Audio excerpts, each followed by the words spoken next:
Hello கிங்ஸ்டர்ஸ். இன்னைக்கு வீடியோவில் நம்ம என்ன பார்க்க போறோம்னா பகவத் கேசரி மூவி அதோட ரீமேக் தான் ஜனநாயகன். ஸோ அதனால ரீமேக் படம் தான் நான் ஆல்ரெடி பார்த்தாச்சு, இதை வேற போய் பார்க்கணுமான்னு நிறைய பேர் யோசிச்சுட்டு இருக்காங்க. அந்த படத்தோட டைலாக்ஸே செம்ம காமெடியா இருந்துச்சு, அப்போ இது எப்படி இருக்கும்ட்டு ஏகப்பட்ட பேர் புலம்பிக்கிட்டு இருக்காங்க. ஜனநாயகன் படம் பார்க்கறதுக்கு 100%க்கு மேலேயும் சொல்லுவேன், ஒர்த்து தான், ஒர்த்து டு வாட்ச் மூவி அப்படின்ட்டு. அதுக்கான ரீசன்ஸை இந்த வீடியோவில் பார்க்கலாம்.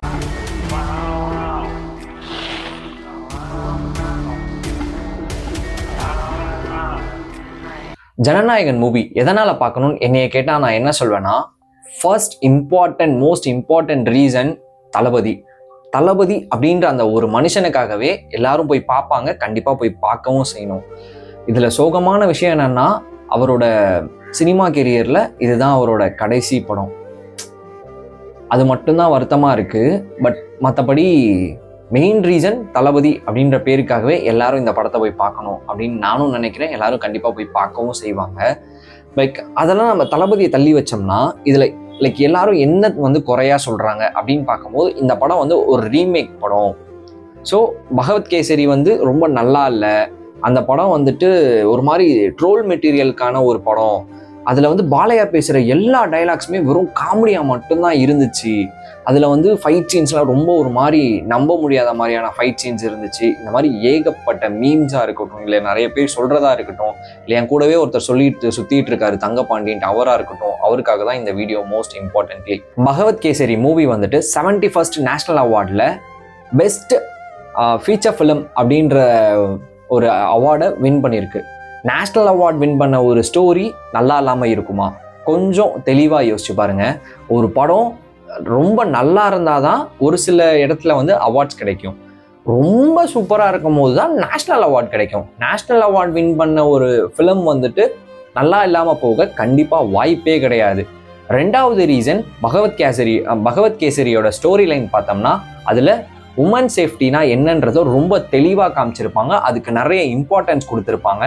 சின்ன குழந்தைங்கள்லேருந்தே அவங்களை எப்படி க்ரோ பண்ணணுன்றதையும் ரொம்ப தெளிவாக சொல்லியிருப்பாங்க.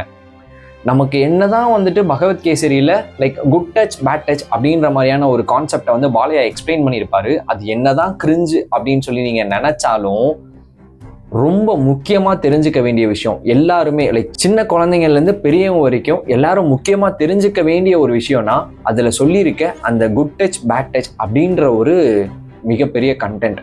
ஆக்சுவலாக நான் ஏன் அப்படி சொல்கிறேன்னா, அது தெரிஞ்சதுன்னா ஏகப்பட்ட குற்றங்கள் குறையும் அப்படின்றது தான் உண்மை. இம்பார்ட்டண்ட்டாக என்ன தெரியுமா, பாலையா அதெல்லாம் சொன்னது ஏன் நமக்கு காமெடியாக தெரிஞ்சதுன்னா, பாலையா அது தெலுங்குல சொல்லும் போது தெலுங்கு ஆடியன்ஸ்க்கு பயங்கர பர்ஃபெக்டாக செம்மையாக கிளியராக புரிஞ்சிருக்கும். அதை தமிழ் டப் பண்ணி வரும்போது நமக்கு ஒன்றுமே புரியலை. அதை பார்க்க காமெடியாக இருந்தது, டைலாக்ஸ் பேசினதும் காமெடியாக இருந்தது. அதுக்கு ரீசன் என்ன? அந்தந்த படத்தை அந்தந்த லாங்குவேஜில் பார்க்கணும், அப்போ மட்டும்தான் அதுக்கான எஃபெக்ட் இருக்கும். அதை விட்டுட்டு ஹிந்தி படத்தை தமிழில் பார்க்கறது, கொரியன் படத்தை தமிழில் பார்க்கறது, தெலுங்கு படத்தை தமிழில் பார்க்கறது, இந்த மாதிரி பண்ணீங்கன்னா இது எஃபெக்ட் இந்த மாதிரி தான் இருக்கும். என்னதான் பாலையா பேசினா அதே டைலாக் இங்கே தளபதி பேசியிருந்தாரும், ட்ரைலரில் ஒரு சீன் வரும், அந்த யாருன்ற ஒரு வேர்டு இருக்குல்ல, அதுலேயே மாடுலேஷன் தளபதி அந்த வேர்டை சொன்னால் எப்படி இருக்குன்றதை காமிச்சிருப்பாரு. பாலையா பேசும்போது உண்மையாக காமெடியாக தான் இருந்தது, ஆனால் அதே வார்த்தையை தளபதி சொல்லும் போது கூஸ் பம்ப்ஸ் வருது. அதுதான் தளபதி. ஸோ டைலாக் டெலிவரி அங்கே காமெடியாக இருந்தாலும் இந்த இடத்துல பர்ஃபெக்டாக சூட் ஆகிருக்கு தளபதிக்கு அப்படின்றத மட்டும்தான் நான் பர்சனலி ரொம்ப என்ஜாய் பண்ணேன். எல்லாரும் கண்டிப்பாக அதை என்ஜாய் பண்ணுவீங்கன்னு நினைக்கிறேன். பயங்கர ஆக்ஷன் ஃபீல்டாக தான் இருக்குது இந்த மூவி.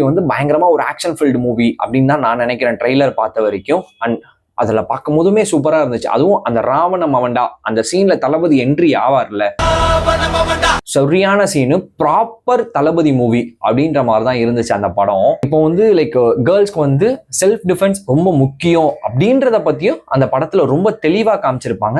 அதுவுமே இப்போ இருக்கிற எல்லா கேர்ள்ஸ்க்குமே ரொம்ப மோஸ்ட் இம்பார்ட்டண்ட்டான விஷயம். இதை எல்லாத்தையும் யாரோ ஒரு சின்ன ஆர்டிஸ்ட் சொல்லும் போது யாருமே அதை கேட்க மாட்டாங்க. ஆனால் தளபதி மாதிரி ஒரு ஐகானிக் ஸ்டார் இந்த மாதிரியான ஒரு சோஷியல் மெசேஜை, இந்த மாதிரி மோஸ்ட் கேர்ள்ஸ்க்கு இம்பார்ட்டண்ட்டான ஒரு மெசேஜை கொடுக்கும் போது எல்லாருமே அதை புரிஞ்சுப்பாங்க, அதை கேட்டு நடக்கணும்னு நினைப்பாங்க. செக்ஸ் எஜுகேஷன் அப்படின்னா அதை இல்லை, அதை பற்றி ஸ்கூல்ஸ்லாம் பேசக்கூடாது, அந்த சப்ஜெக்டே எடுக்கக்கூடாதுன்ற மாதிரியான மித்து தான் இப்போ இருக்க நம்ம எல்லாருக்கிட்டையும் இருக்குது, எல்லா பேரண்ட்ஸ்கிட்டையும் இருக்குது. ஆனால் அதை குழந்தையிலேருந்தே சொல்லி கொடுக்கறது ரொம்ப இம்பார்ட்டன்ட் சொல்லிட்டு அந்த கதையில் சொல்லியிருப்பாங்க.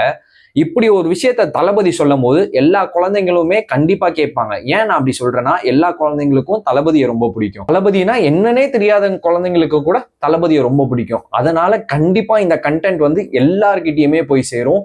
குழந்தைங்களுக்கும் செம்ம லைக் இதுதான் அப்படின்றது ரொம்ப கிளியரா புரியும். இப்பவும் சொல்றேன், பாலையா பகவத் கேசரி மூவில குட் டச் என்ன பேட் டச் என்ன அப்படின்ற மாதிரியான ஒரு விஷயம் சொல்லியிருப்பாரு. அப்ப கிரிஞ்சா தெரிஞ்சவங்களுக்குலாம் இப்போ ஜனநாயகன்ல தளபதி அதை எக்ஸ்பிளைன் பண்ணும்போது அதோட லைக் எக்ஸாக்டான ஒரு விஷயம் என்ன, அது வந்து எவ்வளோ பெரிய இம்பாக்டா கொடுத்துருக்கு, அதனால எவ்வளோ பேர் வந்து அதை புரிஞ்சுக்கிட்டு மாறுறாங்கன்றது படம் ரிலீஸ்க்கு அப்புறம் கண்டிப்பா ஏகப்பட்ட பேர் வந்து கமெண்ட்ல சொல்லுங்க.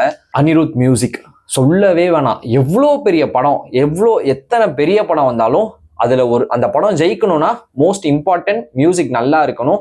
யாரு மியூசிக் பண்ணா ஜெயிப்பாங்கன்னா அனிருத் மியூசிக்கா நம்பி எல்லாருமே பண்ணுவாங்க. பயங்கரமா வந்து அது ஹிட்டும் அடிக்கும். ஆல்ரெடி சாங்ஸ் ரிலீஸ் ஆன வரைக்கும் பயங்கரம் பிளாஸ்ட் தான். பாட்டு எல்லாமே பிளாஸ்டா தான் இருக்கு. அதுவும் மோஸ்ட் இம்பார்ட்டன்ட்லி அந்த ராவணம் அவன்டா அந்த சாங் வந்து லைக் என்ன நினைச்ச விவேக் வந்து லிரிக் எழுதினார்லாம் தெரில, செம்ம பர்ஃபெக்ட் மேட்ச் ஆயிருக்கு அப்படின்னு தான் சொல்லணும். அதுதான் ஃபர்ஸ்டே சொன்ன மாதிரி தளபதி வந்து இதுதான் லாஸ்ட் படம் அப்படின்னும் போது அடுத்து அதை விட பெரிய ஒரு இடத்துக்கு போறாரு. பாலிடிக்ஸ்க்கு போகும்போது அதை ரிலேட் பண்ற மாதிரியான ஒரு படம். ஏன்னா ட்ரெய்லரோட லாஸ்ட்லேயே இருக்கும் ஒரு சீன் பயங்கரமா இருந்தது, பயங்கரமாவும் இருந்துச்சு. அந்த சீனை பார்க்கும் போது வாவ், தளபதிக்காகவே அந்த படம் இருந்திருக்கு போல அப்படின்ற மாதிரி தான் இருந்தது. கண்டிப்பா ஜனநாயகன் எல்லாருமே பாருங்க. அந்த படத்தோட இம்பாக்ட் என்னன்றத கண்டிப்பா நான் படம் வந்ததுக்கு அப்புறம் சொல்றேன். அண்ட் மோஸ்ட் இம்பார்ட்டன்ட்லி ஒரு சில மீம்ஸ்லாம் பார்த்தேன், செம்ம ஃபன்னாவே இருந்தது. லைக் பாலையா வந்து தளபதி கிட்ட சொல்ற மாதிரி, நீ என் படம் பகவத் கேசரி எடுத்து ரீமேக் பண்ண, நான் தாங்கிக்கிட்டேன். உன் படம் மாஸ்டர் எடுத்து நான் ரீமேக் பண்ணுவேன், அப்போ நீ தாங்க மாட்ட அப்படின்னு சொல்லிட்டு அவர் தமிழ் ஆடியன்ஸை பார்த்து சொல்ற மாதிரி ஒரு செம்ம ஃபன்னான ஒரு விஷயம் மீம்ஸ்லாம் போயிட்டு இருக்கு.